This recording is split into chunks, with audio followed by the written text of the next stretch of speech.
அஸ்ஸலாமு அலைக்கும் வரஹ்மத்துல்லாஹி வபரகாத்து. அன்பு சகோதர சகோதரிகளே, ஐபிசியினுடைய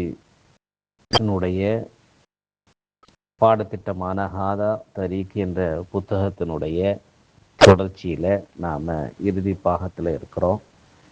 இன்றைய 56வது நாளுடைய பாடமாக புறம், கோள், சொல்லுதல், பேசுதல், இது சம்பந்தமாக நம்முடைய மார்க்கம் நமக்கு சொல்லியிருக்கக்கூடிய விஷயங்களை நாம் பார்க்க இருக்கிறோம். அன்பானவர்களே, முகமது நபி ஸல்லல்லாஹு அலைஹி வஸல்லம் அவர்கள் சொன்னார்கள், புறம் என்றால் என்னவென்று தோழர்களே உங்களுக்கு தெரியுமா என்று கேட்டார்கள். அதற்கு நபி அவர்களை சுற்றி இருந்த தோழர்கள் சொன்னார்கள், அல்லாஹுவும் அவனுடைய தூதரும் நன்கு அறிவார்கள் என்று சொன்னார்கள். உடனே முகமது நபி ஸல்லல்லாஹு அலைஹி வஸல்லம் அவர்கள் சொன்னார்கள், உனது சகோதரன் விரும்பாத ஒன்றை சொல்லுவதாகும். நீ சொல்லுவது உனது சகோதரனிடம் இருந்தால் அது புறம் ஆகும். அது அவரிடத்தில் இல்லை என்றால் அது அவதூறு ஆகிவிடும். பொதுவாக இஸ்லாம் ஒவ்வொரு மனிதர்களுடைய உயிரையும் மானத்தையும் பாதுகாப்பதிலும் மதிப்பதிலும் பேணி பராமரிப்பதில் அதிக கவனம் செலுத்தியிருக்கிறது. அதில் குறிப்பாக முஸ்லிம்களுடைய ஒரு முஸ்லீம் இன்னொரு முஸ்லிமுடைய மான மரியாதையை பாதுகாப்பதில் அதிக அக்கறையும் கவனமும் எடுத்துக்கொள்ள வேண்டும் என்பது இதன் மூலியமாக நமக்கு புலப்படுகிறது. புறம் பேசுவது தடுக்கப்பட்டு இருக்கிறது. ஏனென்றால் புறம் என்பது உனது சகோதரன் விரும்பாத ஒரு விஷயத்தை அவரை வைத்து கொண்டோ அல்லது அவர் இல்லாத நேரத்தில் மற்றொருவரிடத்தில் பேசுவது ஆகும். புறம் முஸ்லிம்களுக்கு மத்தியில் குரோதத்தை உருவாக்குவதற்கு காரணமாக அமைகிறது. ஒரு முஸ்லிமிற்கு கண்ணாடியை போன்று இருக்க வேண்டும். கண்ணாடியானது நம்முடைய குறையை இன்னொருவர் முகம் பார்க்க வரும்பொழுது அவரிடத்தில் சொல்லுவதில்லை. அதுபோல நாம் அவ்வாறு இருக்கக்கூடாது. நமக்குள்ள குறை நிறைகளை சிறிசோ பெரிதோ அதை உள்ளதை உள்ளபடி சொல்லுவது காட்டுவதுதான் கண்ணாடி. அதுபோன்றுதான் ஒரு முஸ்லீம் இன்னொரு முஸ்லிமுடைய விஷயத்தில் அவரிடத்தில் எது இருக்கிறதோ அதில் உள்ள அளவை கூட்டாமலும் குறைக்காமலும் உள்ளபடி சொல்லுவதுதான் தர்மம் ஆகும். சம்பந்தப்பட்டவற்றை சொல்வதுதான் நீதி, நேர்மையாகும். அதே போன்று முஸ்லிம்களுக்கு அல்லாஹு தாலா இன்னொருவரிடத்தில் பேசும் பொழுது பொய் பேசுவது தடை செய்யப்பட்டு இருக்கிறது. சொல்லப்படுகின்ற குறை குறித்த நபரிடத்தில் நாம் சொல்லுகின்ற ஒரு விஷயம் நம்முடைய சகோதரத்தில் காணப்பட்டால் அது புறம் பேசியதாகும். அவர் இல்லாத நேரத்தில் ஒரு முஸ்லிம் விரும்புவதைத்தான், அவன் விரும்புகின்றவற்றை மட்டும்தான் பேச வேண்டும் என்பதை இஸ்லாம் நமக்கு சொல்லி காட்டுகிறது. அதுபோன்று புறம் பேசுறது, பட்டப்பேர் சொல்றது, இழிவுபடுத்துறது, சந்தேகப்படுறது, உளவு பார்க்கறது, பெருமை, அகங்காரம், தற்பெருமை, இதெல்லாம் இஸ்லாம் தடுக்கப்பட்டுள்ள பாவங்களில் உள்ளது. அதுபோல கோள் சொல்வது என்று சொன்னால் என்ன? நபிகள் நாயகம் ஸல்லல்லாஹு அலைஹி வஸல்லம் அவர்கள் சொன்னார்கள், கோள் சொல்பவன், மக்களுக்கு மத்தியில் கோள் சொல்லுபவன், மூட்டி விடுபவன், சண்டை இழுத்து விடுவன், இங்கு ஒன்று அங்கு ஒன்றுமாக என ஒருவரை பற்றி இன்னொரு இடத்தில் இல்லாத பொல்லாதையும் சொல்லி சண்டையை மூட்டி விடுவது, நெருப்பை பற்ற வைப்பது, பிரித்து வைப்பது, இது போன்ற காரியங்கள் எல்லாமே கோள் என்ற வகையில் சேர்ந்தது. இஸ்லாம் மக்களுக்கு மத்தியில் அன்பு, பிணைப்பு, இணைப்பின் பால் அழைக்கக்கூடியதாக இருக்கின்றது. அந்த வேலையைத்தான் மக்களுக்கு மத்தியில் செய்ய சொல்லுகிறது. அதே வேளையில் மக்களுக்கு மத்தியில் பகைமையும்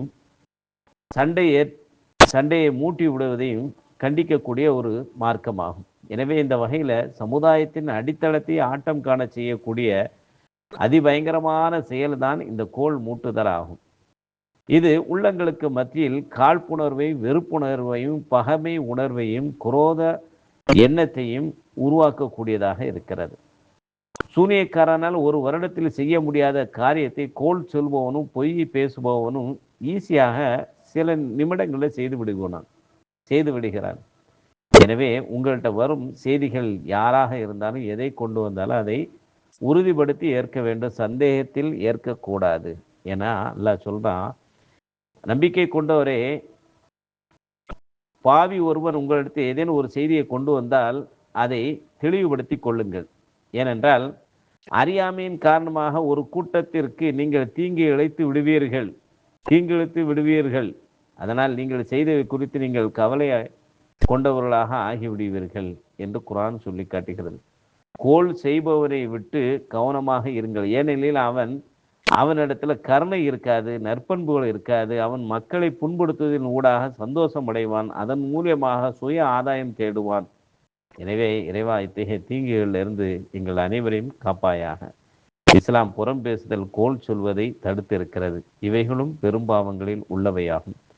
ஒரு புறம் பேசுவதை எந்த அளவுக்கு மார்க்க கடுமையாக சொல்லி காட்டுகிறது என்று சொன்னால், இறந்த தனது கூட பிறந்த சகோதரனுடைய மாமிசத்தை உண்பதை நாம் விரும்புவோமா? விரும்ப மாட்டோம். அதுபோன்று ஒரு மனிதன், ஒரு முஸ்லிம் இன்னொரு முஸ்லிமை பற்றி, ஒரு மனிதன் இன்னொரு மனிதனை பற்றி புறம் பேசுவதை வெறுக்க வேண்டும் என்று சொல்லி காட்டுகிறது. இப்படி புறம் பேசுபவர்கள்லாம் மறுமை நாளில் அடுத்தவர்களுடைய மான மரியாதையோடு விளையாடியவர்கள் நாளை மறுமை நாளில் அவருடைய நகங்கள் நெருப்பால் ஈயத்தால் ஆக்கப்பட்டிருக்கும். அதை கொண்டு தங்களுடைய முகத்தில் உள்ள சதைகளை, நெஞ்சில் உள்ள சதைகளை கீறி கிழித்துக் கொள்வார்கள் என்று நபியோர்கள் மறுமை தண்டனையை பற்றி சொன்னார்கள். அதுபோல ஒரு மனிதன் இன்னொரு மனிதனிடத்தில் ஒருவருடைய குற்றம் குறைகளை எடுத்து சொல்வதற்காக பேசுவாரே என்று சொன்னால், இன்னொரு இடத்துல சொல்லி நியாயம் கேட்கிறார், எது உண்மை பொய் என்று விசாரிப்பதற்கு கேட்கிறார் என்று சொன்னால் அது மார்க்கத்தில் அனுமதிக்கப்பட்டு இருக்கிறது. ஒரு தலைவன் இடத்துல ஒரு நீதிபதியின் இடத்துல தன்னுடைய கணவரை பற்றி அவர் இவ்வாறு எல்லாம் பேசுகிறார், இப்படி நடந்து கொள்கிறார் என்று பேசி அதற்கான மார்க்க தீர்ப்பை, மார்க்க தெளிவை, மார்க்கத்தினுடைய வழிகாட்டுதலை அறிந்து கொள்வதற்காக ஒருவரை பற்றி இன்னொருவரிடத்தில் அவர் இல்லாத சமயத்தில் பேசுவது புறமாகாது. அது தெளிவடைகின்ற நோக்கில் சில புறங்களை இஸ்லாம் அனுமதித்திருக்கு. அந்த வகையில் இது சேர்ந்துவிடும் என்பதை இது நமக்கு சொல்லி காட்டுகிறது. ஆக அன்பானவர்களே, இது மாதிரி நிறைய தடுக்கப்பட்ட பாவமான காரியங்கள் இருக்கு. அதெல்லாம் இன்னொரு சந்தர்ப்பங்களில் விரிவாக படிக்கலாம். இதுவரைக்கும் நாம் மார்க்கம் சொன்ன நற்குணங்களில் நல்ல விஷயங்கள் என்னென்னங்கிறதையும் பட்டியலிட்டிருக்கிறோம். தீய குணங்கள், தடுக்கப்பட்டவைகள், பாவமான காரியங்கள் என்னென்ன என்பதையெல்லாம் குறித்து நாம் உங்களுக்கு மத்தியில் சொல்லியிருக்கிறோம். அதையெல்லாம் நாம் சரியாக விளங்கி புரிந்து சரியான வழியில் நடக்கக்கூடியவர்களாக, இறுதி மூச்சு வரை முஸ்லிம்களாக வாழ்ந்து மரணிக்கக்கூடியவர்களாக நம் அனைவரையும் நல்ல ரஹ்மான் ஆக்கி அருள்வானாக. இத்தோடு நம்முடைய இந்த ஆதா தரீக் என்ற இந்த பாடத்திட்டங்கள் முழுமையாக நாம் முடிவுக்கு கொண்டு வந்து விட்டோம். இன்ஷா அல்லாஹ் இதை மீண்டும் ஒரு முறை ரிவிஷன் பண்ணுறதுக்காக இன்ஷா அல்லாஹ் விரைவில் உங்களை தொடர்பு கொள்கிறேன். இதில் கேட்கப்படுகின்ற ஒவ்வொரு கேள்விகளையும் முறையாக படித்து அதற்கான தெளிவை அடைந்து கொள்ளுமாறு அன்போடு கேட்டுக்கொள்கின்றேன். அஸ்ஸலாமு அலைக்கும்.